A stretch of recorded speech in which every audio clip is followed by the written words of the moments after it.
You should be able to hear me now. I am excited. And you're wondering why I'm excited. I'm excited because of the potential that we fix and undo the damage wrought by 2021, which those listening to Leicester on the podcast at cryptotalkradio.net have heard him repeatedly referred to. The damage of 2021, it was a level of bad that I cannot understate. It was extreme bad. And maybe someday I will tell the story. In fact, I might even put it in my book because I have a book for those who didn't know. I want to level set first. This may or may not be a long episode. I'm not sure. I have a few topics, but nothing extensive. But there's one topic in particular that I do want to spend some quality time on. But before I do, as normal, I want to talk about the lung challenge. That's me. It's right here. Others ain't doing it. They don't want the smoke. I'm doing it. And I want to repeat for anybody who might be new. The lung challenge is me saying I'm a podcaster. I'm not a YouTuber, but I need to expose the business a little bit. As a member of the community for Luna Classic, Terra Luna Classic, I am using the weekly, and I'm saying based on stats for each weekly, I'll do a burn of Luna Classic out of pocket because I don't do ads on my YouTube channel. I don't do ads on the podcast. I don't do ads because I'm not here to take people's money for the benefit or the privilege of listening to Leicester. I'm here to chat and talk and hopefully find serious investors, not the kids say the word Jeet, say the word Keck. And now we got Maxi coming in this business and Cap, and at least Cap's from the old school. I'm okay with Cap. I'm not cool with Maxi. Maxi is a tampon as far as I'm concerned. I'm not cool with the kids that just either misuse words or make up words. I'm talking serious investors. That's who I want to talk to. I want to talk, though. I'm not trying to enrich myself off anybody who hits my YouTube channel. So others may do ads on theirs because it's a business for them. I celebrate them, no problem. I'm saying me right here. I am not trying to enrich off those who listen to me. And I also, if you listen, don't go and say, like, subscribe, hit the bell. Because if I'm good, people will show up. I'm old school like that. You can tell, right? So this with the Lunk Challenge said, you know what, based on the stats, with me doing no advertising, promotion, nothing, and with me not making money off any of this business, I'm just going to go out of pocket. I'll put my money up, put my money where my mouth is, and I'll support the burn. And I have done. And on our Twitter account, you can go to the profile. You can see the link under Lunk Challenge. Click the link and it'll prove here's all the sins I've been doing to the burn wallet to back up what I've been saying to be the truth. So without further ado, real quick, we now have a new burn, numbers right about $18-ish, primarily around the average watch time. So the average watch time, if you notice, is 100% of it. Average watch time simply says, okay, how many people stay to the end of the business? I am cool with that number staying low. I'm cool if that number goes up. All I'm doing is testing the waters. And think about it, man. So many people probably make thousands off their freaking channel with garbage thumbnails of crap that they use to entice thousands of people who don't know any better. And they probably make thousands. They make bank off the channel, and none of them are doing burns. They'll tell you to buy, even though Lunk's slightly in the crapper right now. Are they really about it? Are they really community members? Or are they just trying to get enriched off people's hype? That's the expose. So that's Lunk Challenge.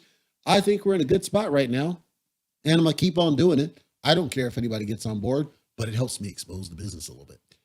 So if you're concerned right now with what's going on and everything else, I'm going to jumpstart. I was going to start with a different topic. I'm going to jumpstart this with the comedy this time.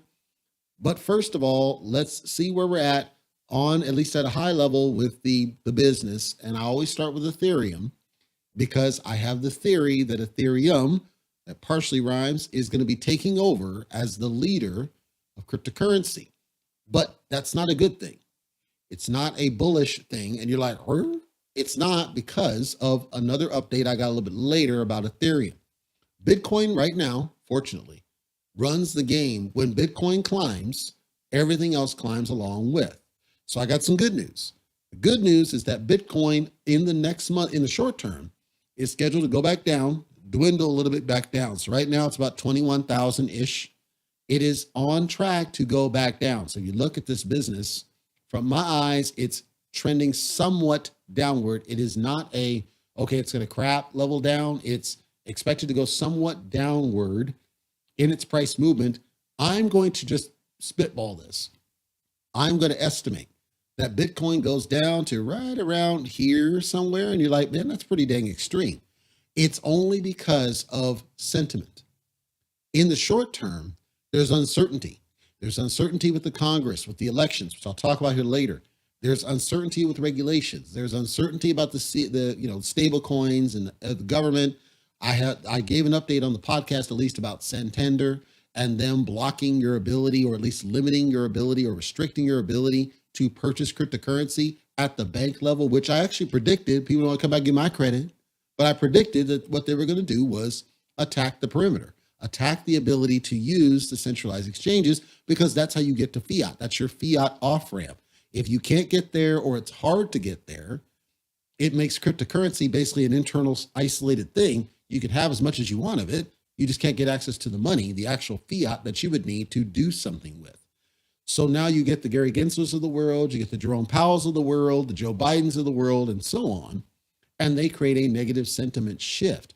The other piece is, as we see what happens with the midterms and the numbers on the midterms, as we get very closer, I believe that's Tuesday, as we get closer, you're going to start seeing potential dumps. And that's where my number's coming from, is the potential that there may be some dump offs. And these would be the big players. These aren't the penny ante stuff. These are the big players. Dumps either because they're getting out, or they're stabling, right, to hold the line in case, because they don't know. Or it could simply be liquidations short term, where it might go back up. I'm of the opinion you got two things going on here. You got the potential they're going to stable out to mitigate any disruption whatsoever, because they don't know. And you got the liquidation population. With the liquidation population, that means we are going to get back up roughly about where we're at now. So it'd be like and then maybe a little bit for a day or two, and then back up as people say, oh, we actually did get greedy MFers in Congress, and we got rid of some of these other ones that keep talking about regulation. Cool, I can go and get back in there. It's about to go to the moon, deep, deep, deep. So my prediction, and it's only my prediction, and chances are every YouTuber out there emphatically disagrees with me, and that's cool. That's the beauty of a free enterprise, a free society, which we're moving back towards, is I can have my own opinion, and my own opinion is simply based on sentiment. And there's been multiple times I've gotten that right, because sentiment's easy to predict. Because when you see the same pattern of the same people talking the same garbage, we can see what people do. And the rich people are the smart ones. They are going to stable when they don't know what the heck's going on. Well, that's going to cause a dump because they have to sell out of it, right? But when they buy back in, we're going to see this, and we know FOMO triggers in both directions. With Bitcoin, it's harder to get those extreme shifts. So that's why people would emphatically disagree with me saying that it's going to go down roughly about $1,000, because they're going to say, man, that's a pretty dang steep dip, and we've been pretty stable. And it looks like it's going to be going on a run. I'm saying it should go on a run, but my theory is there's going to be at least one or two of these whale level Bitcoin holders that are stabling out because of the uncertainty of the current midterms. So either I get it right or I get it wrong. And all I've ever asked people is just come back, give my credit if I give it right. If I get it right, that's all. It's a prediction. I don't know if I get it right or wrong. I just kind of call it like I see it. So hopefully we get to a good spot. But where I went with Ethereum is that Bitcoin, when it pumped up to this high, we saw green across the board. We saw everything else was going up, because at the end of the day, Bitcoin backs the large majority of it at the liquidity level. So in the exchanges, on the decentralized and the centralized, Bitcoin's kind of under the hood. You don't see it.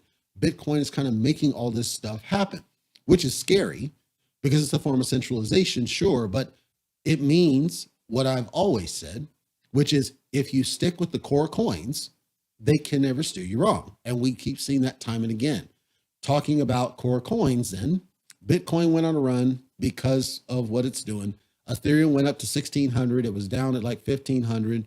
Ripple dipped, but that was for a different reason. There was a sentiment-related reason on that business. Doge pumped, but that was really much because of Elon and what he was doing, which I'll talk about here in a second. Cardano is positioned to go on a little bit of a run. We don't know how high, probably to about 50 cents. Crow was going on a little bit of a run. Solana went on a tiny bit of a run and lost it, and so on.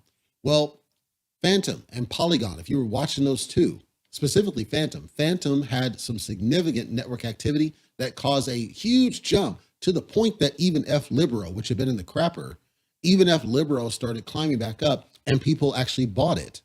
For the longest time, nobody was even transacting. F Libero had no volume. It just was sitting there and then losing and dwindling in value. And all of a sudden it starts going up here to its base that it had before. Well, there's a couple things. First, the Bitcoin aspect, but second to this, it means that Phantom might actually take off at a point. Polygon, it had that sunflower garbage game that always holds it back. Both of these had some network disruption. They had some congestion that was happening underlying to all of this that we don't know if they're ever going to resolve it. This is what caused the rise of all these other blockchains where they're trying to, and even Ethereum and the sharding, where they're trying to get a better solution to avoid congestion as there's more embracing of games and NFTs. And we haven't solved that puzzle yet. Hopefully they do, but we haven't. So far, I think we're in a good spot. Welcome to Tron, Cryptic Tron, and thank you for the shout out. I appreciate you for that. Now, let's get into the funny stuff. I want to start with the funny stuff first, because usually I leave the funny for the last, but this is a level of perfect. If you're not on Twitter, and by the way, I celebrate you for not being on Twitter because Twitter is crap, or it's crap and it's starting to be better. But if you're grown up and you don't sit on it, cool. I have to do it because of, the brand. But celebrities en masse are quitting Twitter. And these are the same, largely, group of people who for the 2016, when at the time, candidate Donald Trump was trying to be the president. And prior to this, all we saw was, if Trump becomes president, I'll move to Canada. And if Trump becomes president, I'm going to do this. And if Trump becomes president, I'm going to go to that island. And none of that happened. They were just talking out of the sides of their mouth, right? So Elon Musk, what happens is he buys Twitter. He comes in and he immediately wants to make these changes. He immediately starts shifting people around. He gets rid. And what I want to explain is that Elon is business.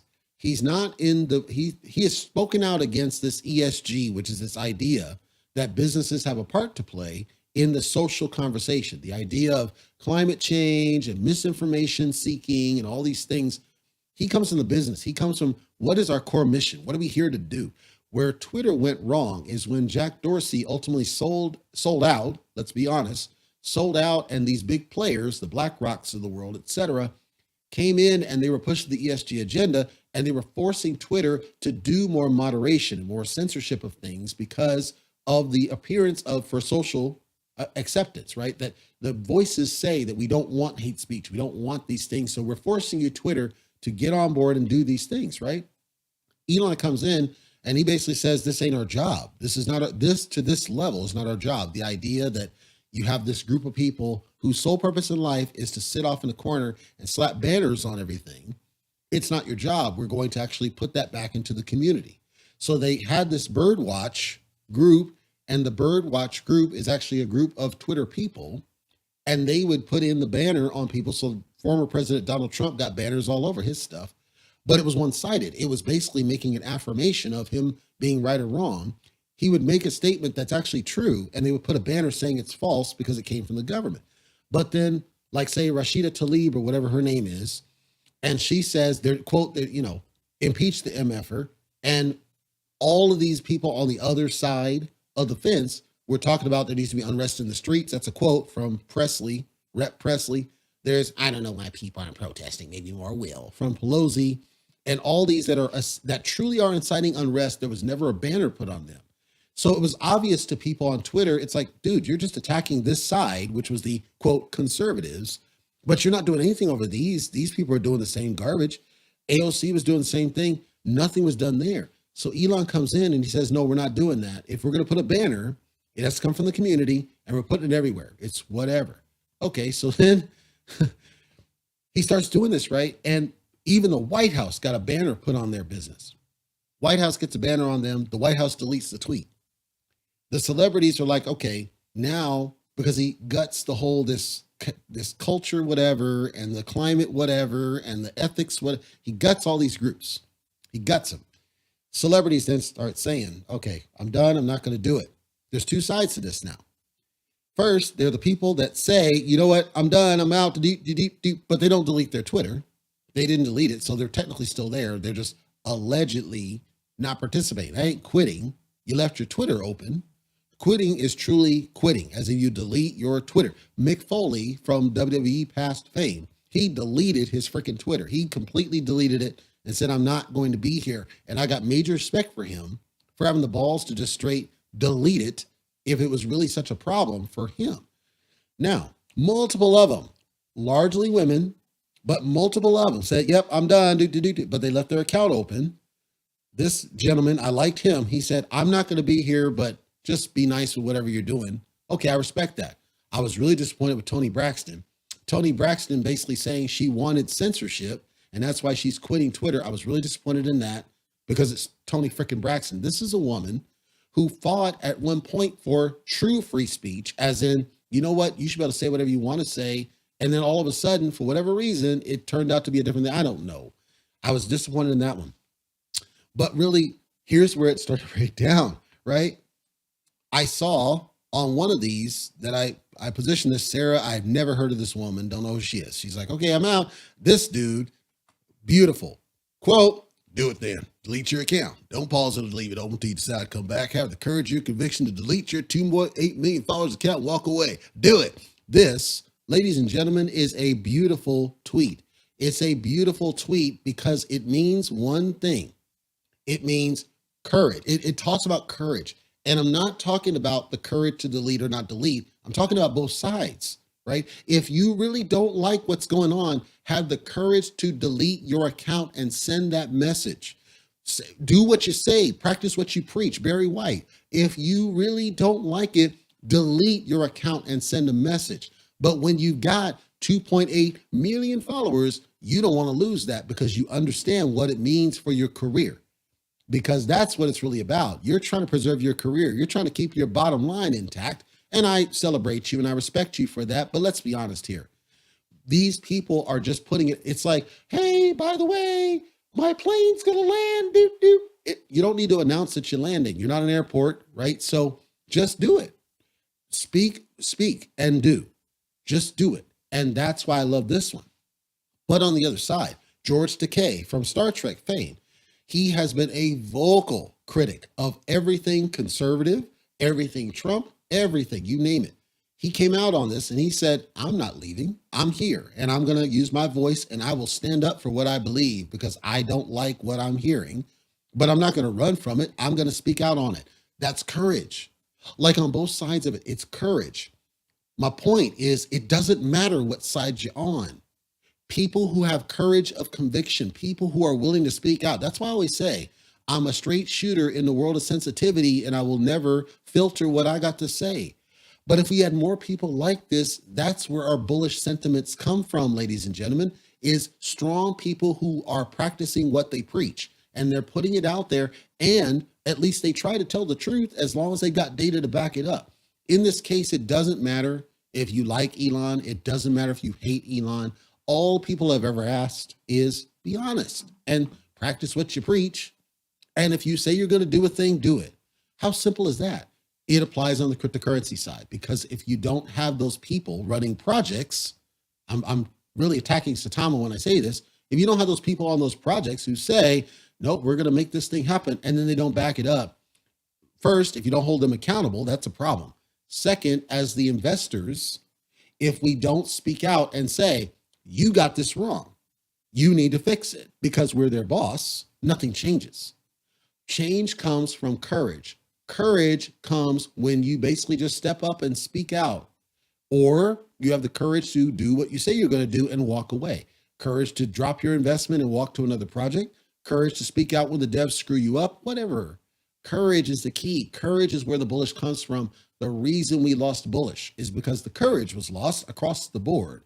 The devs don't have the courage to do what they say they're going to do. And I'll talk about thorium here in a second, because nobody's pushing them to do it. People yell at them. I'm talking push them, as in, I am going to take my money out of your project if you don't do what I'm telling you to do, because I'm your boss.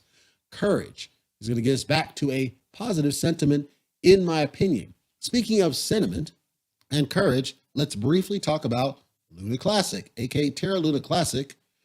which had somewhat of a pump and then went back down and people freaked out. Why do people freak out? Because people don't understand that Terra Luna Classic is a long play. Terra Luna Classic will continue to be a long play through no fault of anybody's own. It simply is what it is. It took a long time to get it to the point of crap. It's going to take a long time to get it to a point of success. And you have, unfortunately, the Terra Rebels team who introduced the kids to say the word Jeet and say the word Maxi and say the word Keck and say the word Cap because they decided to spin up a telescam, not understanding that what they were building towards was actually a very good community. And now they're introducing toxicity. The toxic voices are harming sentiment. The burn not really having a significant impact is also harming sentiment. The burn was never going to have an immediate impact. That's a failure of communication. And I largely blame not just them, even though they didn't outright say it, it gave the impression of a thing. And then certain YouTuber influencers, not all, but certain ones, set it in their mind. 10 cents a deep, to $1 deep, because of the burn. The burn was never going to give you immediate pump. The burn changes the minimum price we can ever expect.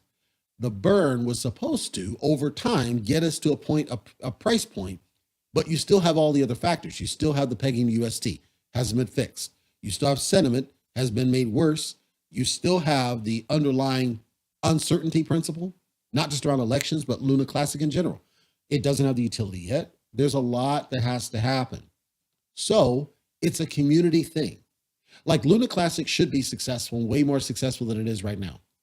But the community was not built the way it needed to in order to do this. Remember, SHIB has, I believe it went to 1 quadrillion of supply and was able to get to over 1 million freaking holders with just that much, and was able to drop significant amounts of zeros largely off community because it didn't do a damn thing.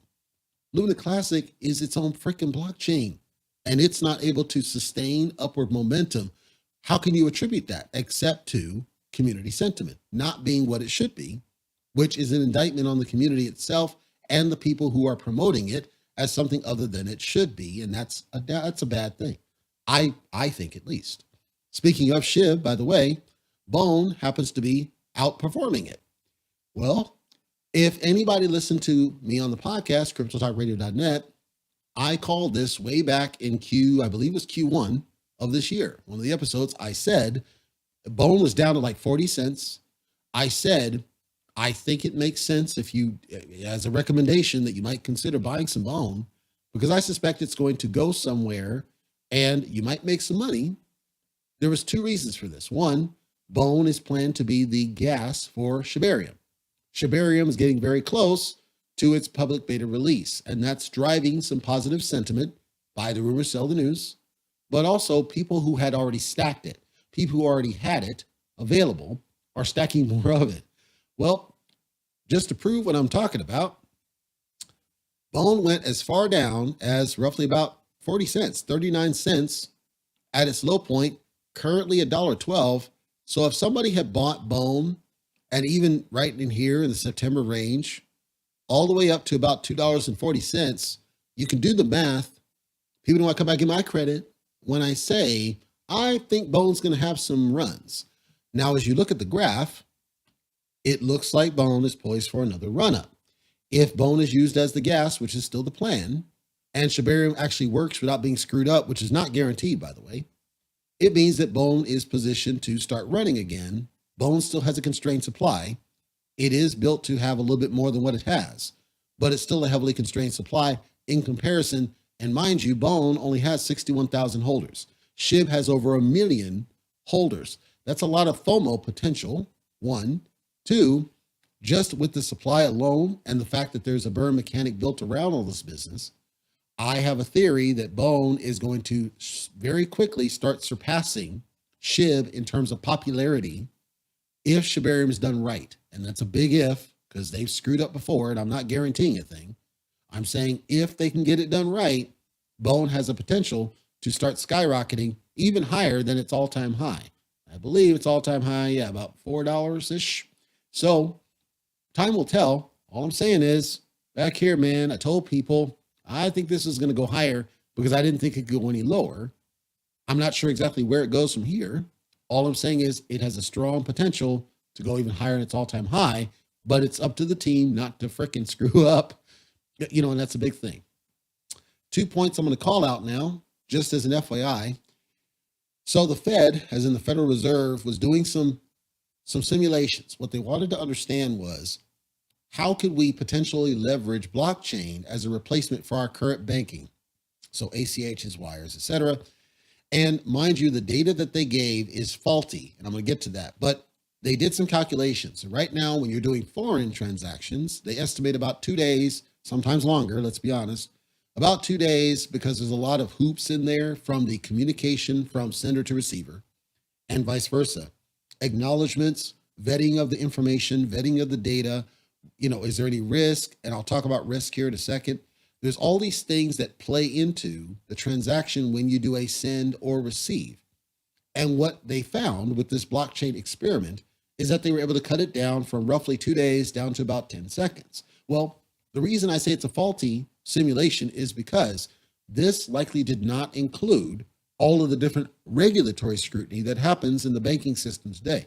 If I wanted to send money overseas, let's say I did Western Union and I do an international transaction, it's going to go through multiple hoops of review, from an amount, the destination, if there's embargoes, there's all these OFAC, which I'll talk about in a second. There's all these different layers of review their simulation did not include. However, if they're able to even cut half of it down, so from 2 days to 1, and guarantee that it's not going to be more than 1 day for foreign, that's a great thing for people who live overseas or who need aid. Like, there were people that were stuck in Ukraine, and people local, that wanted to send money over to Ukraine to help them when they needed to get out, that the delays or the blockades, all these things, this has an opportunity to do that. Now it's based on them having their own stable coin, their own digital currency backing it. So my gut is, if they decide this is the way they want to go to get started, like just to get something in play, this is a great way to start. Create a digital currency of some kind that's not tradable, separate. You come in, you have your fiat as an on-ramp, you use that and you purchase it, similar to the way Western Union and MoneyGram work. You purchase that digital currency, and then the transaction is done over blockchain through the digital currency, and then there's a fiat off-ramp to the recipient. That's literally a copy, pretty much a copy of the way the MoneyGrams and Western Unions work and the international wire system. What they have to figure out then is, okay, if that works and we don't have any issues and the risk is mitigated and all that good stuff, how do you control now that? Right now, that's a private business. The Western Unions, they're private businesses that do this. It's not the feds that do it. If you do a wire, it's the banks that do it. At no point is the government involved, unless if you're going to like the actual physical exchange, right? To exchange fiat for fiat. Do you do that? I don't know that answer. They don't know that answer, but that's a decision. If they put it on private, that means you're going to lose a lot in terms of privacy. You're going to lose a lot in terms of flexibility. You're going to lose a lot in terms of control. You're going to lose a lot in terms of, I'll say, stability even, because the private businesses, if they're profit for profit, they're not motivated to give you the best service. They're motivated to make the most money off of you. So that would be the down point. It creates a bullish sentiment only in the situations of resolving foreign transactions and making them more efficient. And if it's tied to existing cryptocurrencies in some form, like say, for example, I have USD Tether already, and I can save a fee because I'm transitioning USDT to whatever this is. Okay, that creates a bullish sentiment. However, it might also cause some sell pressure, because if people are sitting on Bitcoin and Bitcoin doesn't have that on-ramp, then it might cause a dump, right? Everything is interconnected. That's the down of it. The up is the potential that you can save on fees, save on time, save speed, right? Make it efficient. Then the other risk is, can you make it usable outside the crypto bubble? It should not require a mobile phone. It should be doable from a computer. You should be able to walk into some business, some physical something, and do it at a terminal or something. It should not require a phone. If it requires a phone, it's dead in the water. Because there are people right now that are older, they're not going to use smartphones no matter what till the day they die. And a lot of businesses are forcing smartphones, so if they tie it to that, it's dead in the water. But if they make it accessible like the wires and the stuff is today, This could be huge for the adoption of digital currency. So then with OFAC, right, they noticed as they were doing analysis of the chain for Ethereum specifically, it was mostly around Ethereum. They noticed that there were tons of these blocks coming through that are considered, quote, OFAC compliant. I talked about this on the podcast, cryptotalkradio.net. The concern is that with the transition to proof of stake, that there was a loss of the decentralization aspect, and that Ethereum was increasingly starting to embrace censorship concerns. If you don't know what OFAC is, because you're not in the United States, OFAC, Office of Foreign Assets Control, deals with the financial industry. What it essentially means is we need to understand if money is being used by foreign entities, potentially our enemies, in an improper way, or that money is being communicated by people that we believe are on risk lists. So somebody that, for example, their name happens to match somebody that we believe is a terrorist and might try to use the funds to purchase or somehow get a plane that they might fly into a building. So there's this list that they track, and there's other data points, but at a high level, they want to understand how the funds are being used.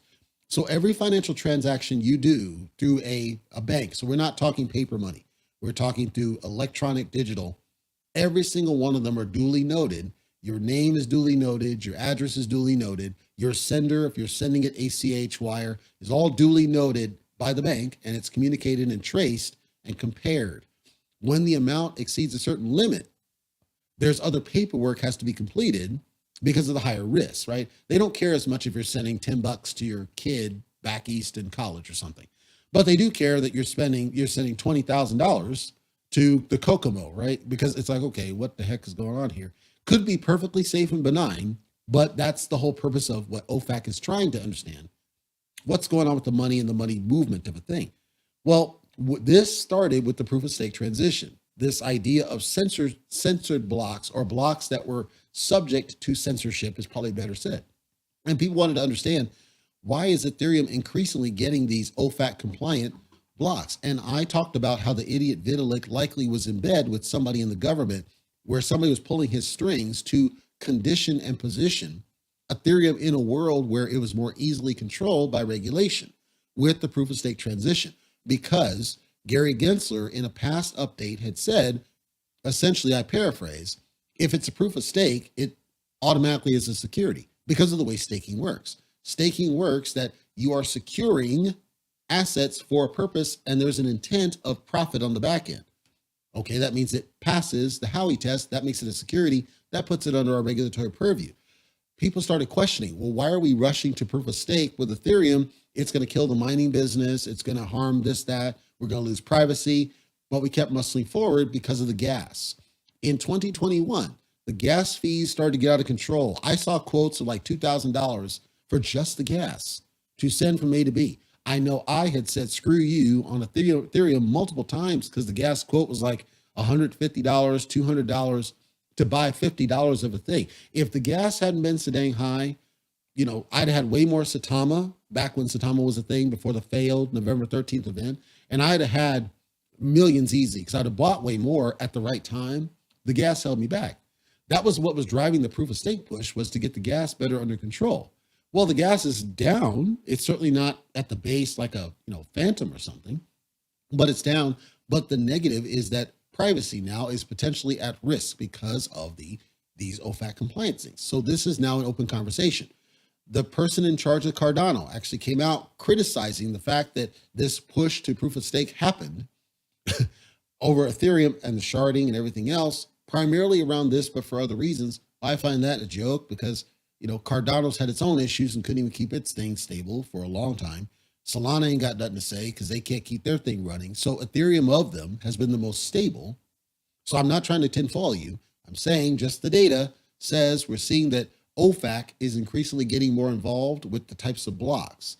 For those curious, because the question was asked, well, what does that mean for Bitcoin? Bitcoin is largely safe from this because Bitcoin cannot be controlled to that degree because Bitcoin's still proof of work, which means that when you get into the mining and the process and the block processing, all they have to basically do is reject anything that's an OFAC compliant block at that level, or change the way that the communication happens and circumvent it. Bitcoin has more freedom, quote unquote, in that regard. Bitcoin has not been considered a security under anybody I've heard talk because it's Bitcoin. It doesn't secure anything other than the fact that there's money, right, value, but it doesn't directly secure a thing. So it's been considered like this commodity. Commodities are regulated by a different entity. So now the conversation is, well, what's our future? Is our future really still to be Bitcoin and its constraint and its limitations, because it has limitations? One of them is energy usage. Or is Ethereum our future? But what do we lose? We lose potentially privacy, potentially it's exposed to regulatory scrutiny and so many other things. So I figured I'd call that out so that you're aware that although Ethereum appears to be helping to push past Bitcoin, there may be nefarious reasons why that is. And as a result, I always say, maintain a diverse portfolio. Don't go all in on any one of these. It doesn't matter what it is. Keep diversity in your portfolio. Keep multiple things in play because you never know what could happen with any one of them. And by the way, if your wallet has ever touched a central exchange for any of this business, they already know what you got going on and they can already take it from you or tax you on it if it's ever touched central. So you really got nothing to lose by diversifying. But make sure you have multiple different things that you're supportive of or you believe in, and then don't YOLO in any one of them, because all it's going to do is increase your risk if something does happen on that one. I'm not talking about like honeypots rug pulls with these. I'm talking about regulatory scrutiny and what that means from a tax perspective, from an oversight perspective, from a seizing of assets perspective. Just be smart about it. Diversify, keep multiple things in play. Ideally, if you're, brave enough and you have the time, ideally you have multiple wallets flying around. Trust me, I have more wallets than even I remember, to the point that I had to go track down the password to one of them because I completely purposely lost it because I didn't want to remember it. Hint, hint. The last thing I'm going to talk about today, well, two things. One is around the Thorium Miner. If anybody's listening who was or is in the Libero ecosystem as I was, the Libero ecosystem is run by devs. The devs are from the Thorium ecosystem. The Thorium ecosystem, as part of whatever they learned from the Libero, spun up the Thorium BNB miner in parallel to the Libera miner. And I said, I think the Libera miner is crap and they should discontinue it and transfer all those people over into the Thorium miner because the Thorium miner felt more solid. I never expounded upon it, and I'm going to do that now because there may be people that are curious of my thoughts on this specifically. I'm not going to talk about Libera miner. Ultimately, I think it's crap. And I feel like it's insolvent in my opinion. I will never support the Libera one. But the Thorium BNB was interesting for two reasons. So just so you understand, Libera is a wrapped token. It's wrapped Libero. As Libero's value is in the crapper, Libera is in the crapper. Even with the pumps we saw with Bitcoin and Ethereum, Libera actually was going down. Libero, the token inside of it, is losing value because it excessively prints even now. They cut some of it down, but it's still printing. And there are people who are dumping more into the bank and basically bleeding it. Kudos to them. I celebrate their tenacity. I wasn't going to do it. So the Liberator Bank is one, the Libera Bank and the Libero Bank, all these three banks, there are people who keep going in on those. They're all still paying Libero as rewards. And then people dump the Libero rewards and it just keeps harming the token because they never fixed the problem. And then they spun up the Shiny, which was the Libera miner. And I said, I don't support this because you're running from Libero and it won't matter. You've got to fix Libero because Libera is hurting because it's wrapped Libero. Certain of the devs claim that Crypto Talk Radio didn't know what he was talking about. Cool. We're going to test that again. Thorium, they released a V3. The V3 of Thorium, and it was kind of this weird silent thing. They didn't really broadcast it, but the V3 of Thorium introduced the ability to do what they were doing on the Libera side, where they've got the circuit breaker concept. They changed the tax structure. They lowered the buy tax because this used to be higher. And they changed the structure around in preparation for what would then introduce the Thorium BNB miner. Thorium is not a wrap token. Thorium is its own token by itself, hyper-deflationary in of itself. Then it was paired with the BNB miner. BNB, as in the smart chain BNB, is actually on a rise. Even when Ethereum wasn't pumping, BNB started to pump separate. People didn't know why. It's because BNB has a burn mechanic and they were doing burns on one part, and then two, There was a bullish sentiment around BNB when they basically refined the beacon chain separate from the smart chain, and they restored the connection between the two. So there was this little bit of a pump. So BNB started getting up to like $350. Well, BNB got as low as, I want to say it was like 200 some odd dollars. It was low and it was getting back up to $350. Now it got me thinking, all right, the Libra miner is Binance USD. Binance USD is stable, yes, but it can never go higher than what it is. And you're paired with Libra, which is unfortunately wrapped with a garbage token. So if you get a payout from the Libra miner, you're actually losing every single time because they never fixed Libra. So the payouts get smaller. You're like, what the heck is going on here? I had somebody comment in one of the videos that said, yeah, it's not worth it because you get the fees that hit you, the gas that you got to pay, and then the value is losing. So, and you can prove this out if you're watching Libra Miner, the value is going down. So it'll tell you, yeah, you should get like 30 bucks or 50 bucks. And then when you get to, let's say Sunday or Saturday, and it does the payout one, it's like, $20. You're like, what the heck's going on? If you do the auto, it hits you with a 5% fee. But what's really happening is that the value of so when it pays you in the liquidity pool, which is 50% Libra, 50% Binance USD. Libra's value is going down. So the combined value of them is decreasing over time. So when you get the liquidity pool today, it's going to be a lower amount than when you get it tomorrow because it's paired to a losing token. In the Thorium BNB miner, it's also it's a liquidity pool token, but Thorium isn't crapping because it's not wrapped in a crapping token. It's just its own token that's not significantly losing value.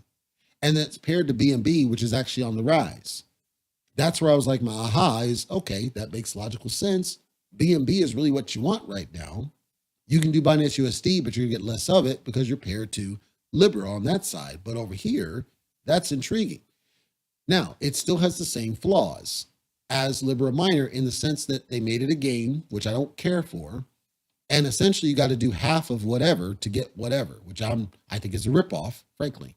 So what it used to be is the largest depositors, the largest whatever that is. What was happening was, and this is why the Libra one is insolvent.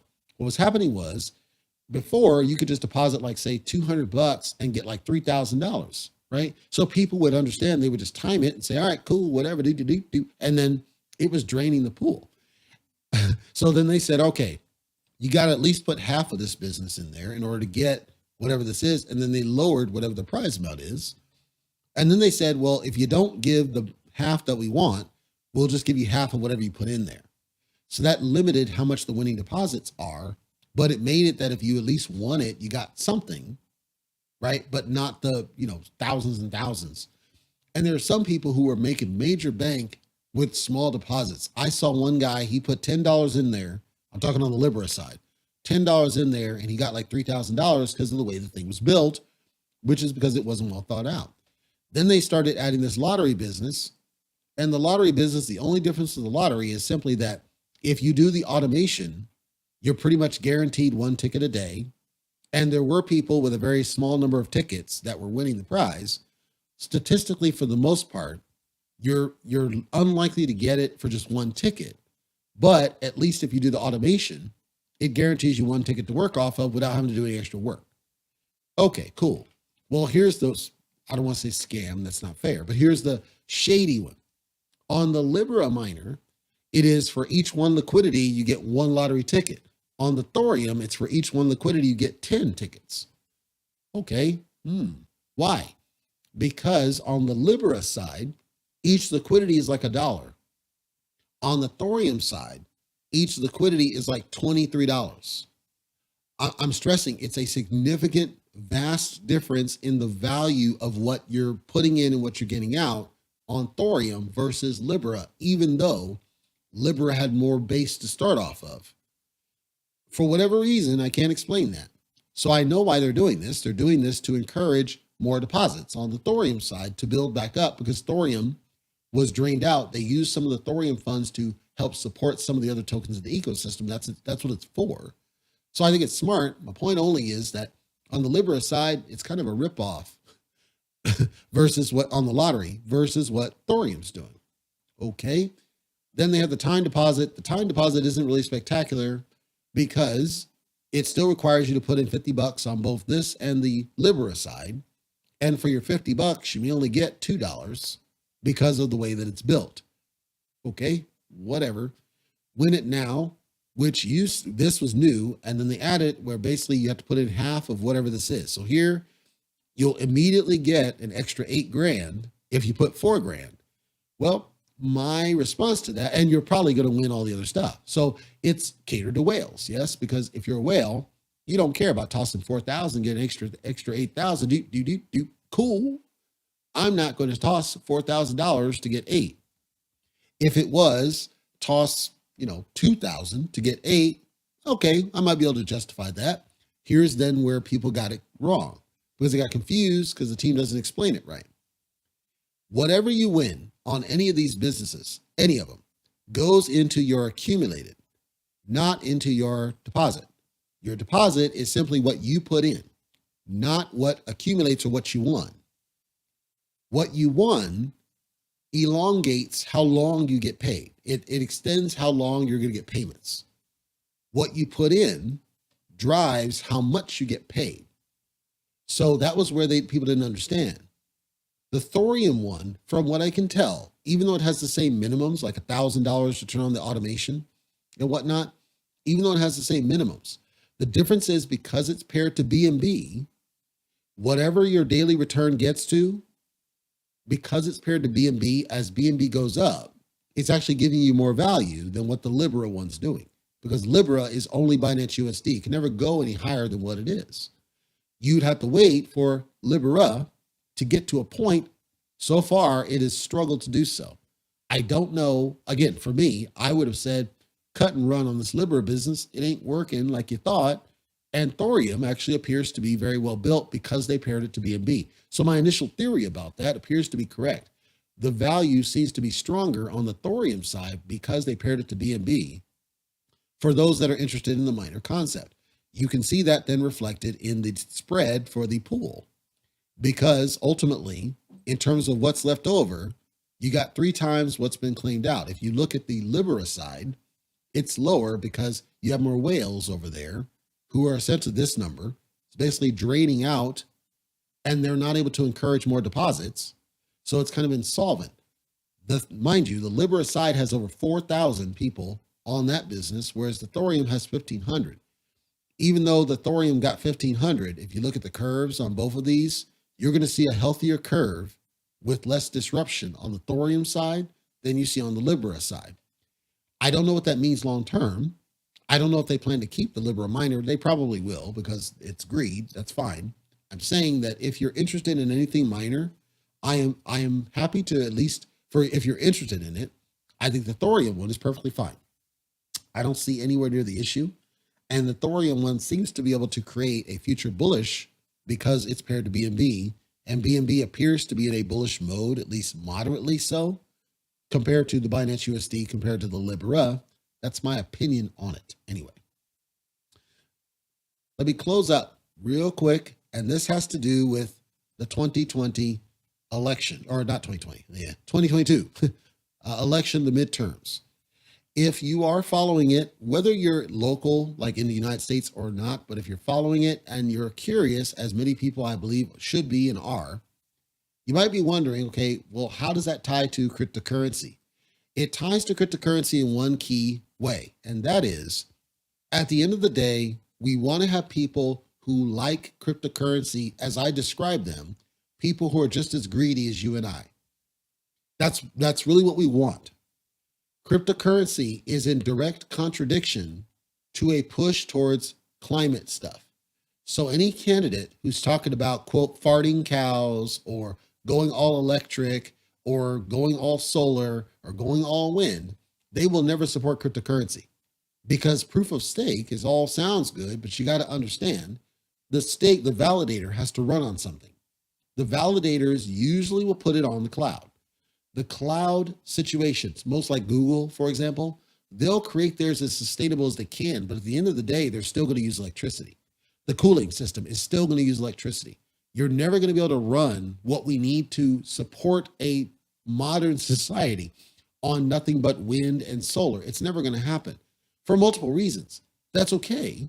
I'm saying that any candidate that's trying to push that narrative will not support cryptocurrency in any form because there's always that underlying utilization that they will not support. So this election, to me, the people that you want in are people who are not talking the excessive. Doesn't mean they don't talk about it at all. It means they're not trying to be excessive. They know we should do something. We should be very conservative how we get there, be smart how we get there, but understand the potential for cryptocurrency to offload some of the financial burden of us getting there so that we embrace both, right? You get to that point where there's a value of cryptocurrency to generate wealth and create generational wealth that's been lost and possibly encourage those entrepreneurs and now create the opportunity for them to think of a better way of getting us out of whatever climate thing you do or don't agree with, right? But now you have the entrepreneurs getting in there. Instead of the Thunbergs of the world yelling at you that we should do something today when it's not sustainable. We still need cars, period. People are still going to eat meat, period. We still are not going to be in a world where everybody's vegan. These are not realistic. So if you have people that go in that listen to those voices, or like the current people in there right now that only listen to social media voices, we're going to have the same damage. And if we have the same damage, it means cryptocurrency is in for a bear winter. When I say bear winter, I'm talking 2 years of pain with crypto prices. On the flip side, if you have people that understand the opportunity to create entrepreneurs because the right people are made rich off that right crypto project because it's allowed to go where it should, you get the right minds in that and they use that to then invent smart ways of getting us to the next level. And we hopefully corral inflation because that's the other part of this. As long as inflation's out of control, people are going to steer their money on keeping a roof over their head and keeping food on the table, rightfully so, right? So we want discretionary money. We want people to feel comfortable with the money in their banks. We want people to feel comfortable buying cryptocurrency because they're not having to worry about their other expenses. As long as stuff's out of control, crypto will not be the priority for people.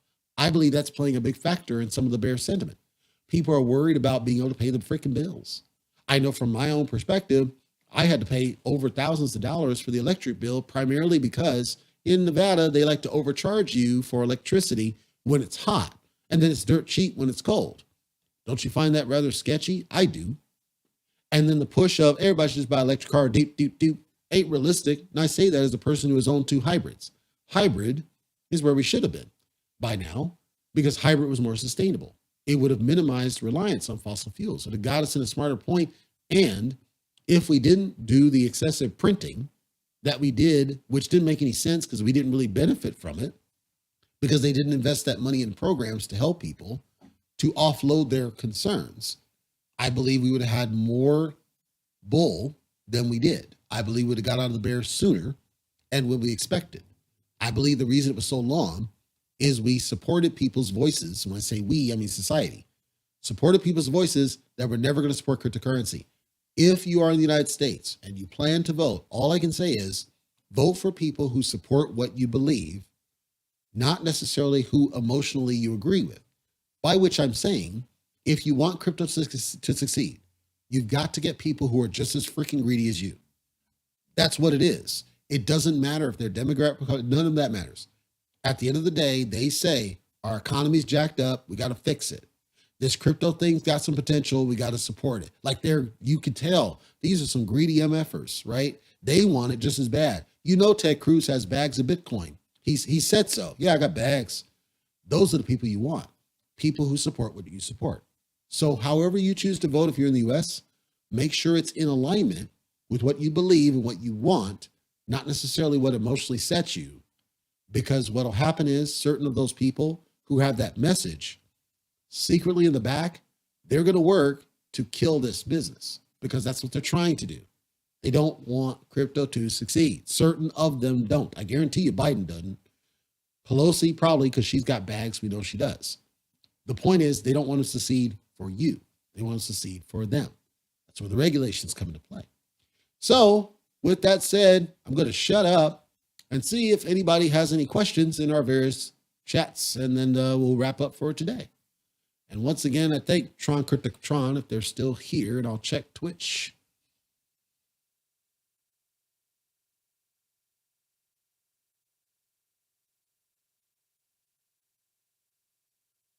which is all checked out.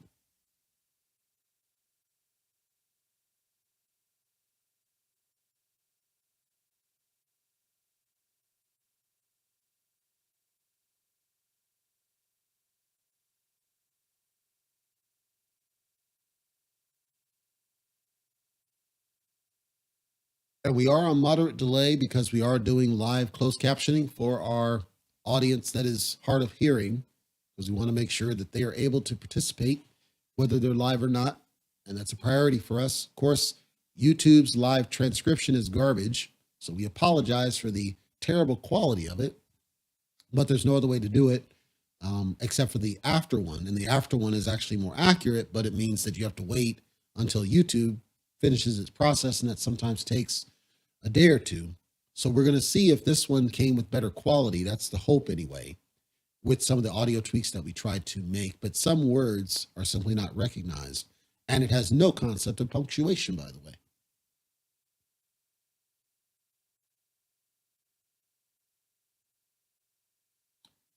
Cool beans, not a problem. If something comes up to you after the fact, feel free to leave it in the comments down below from the video.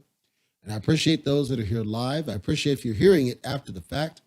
We'll be back again next week. We're toying with keeping this time. I'm always hesitant because my neighbors are idiots, but they were reasonably quiet today. So if we don't have any issues, we'll try to keep this time, because it seems like more people are able to join at this time. And again, if you are, make sure you do get out and vote if you are in the United States, and just don't vote with your heart. Vote with your brain. What you want, especially with cryptocurrency, but in general, whatever it is that you know this is your priority, and I'm talking overall, vote with your brain, not your heart. Ideally, for crypto to succeed, you need greedy people in office. That's the bottom line of it. If we don't have greedy people in office, crypto will not thrive. If we keep people, the current people as they are, who are clearly anti-crypto, who are clearly against it, who don't support it, who don't want it to thrive because they keep saying stuff designed to harm it, which I believe is strategic, we're in for a bear winter, I can guarantee you. And the whales can only hold out for so long. So if we want to see a more run, we've got to get greedy people in office, for whatever that means, because that may mean that certain people have to sacrifice something else that's a priority. And it's deciding what's priority number one. For me, financial independence has always been a priority, because once you have financial independence, it enables you to do other things that you want to do and create your own course. And I believe we should want, as a society, the freedom to make our own decisions. And unfortunately today, money powers all that. If we don't get back to where people are not nervous about spending, and we get to where there's more discretionary in people's pockets, if we don't get back there, I am greatly concerned, being honest, for the next couple of years.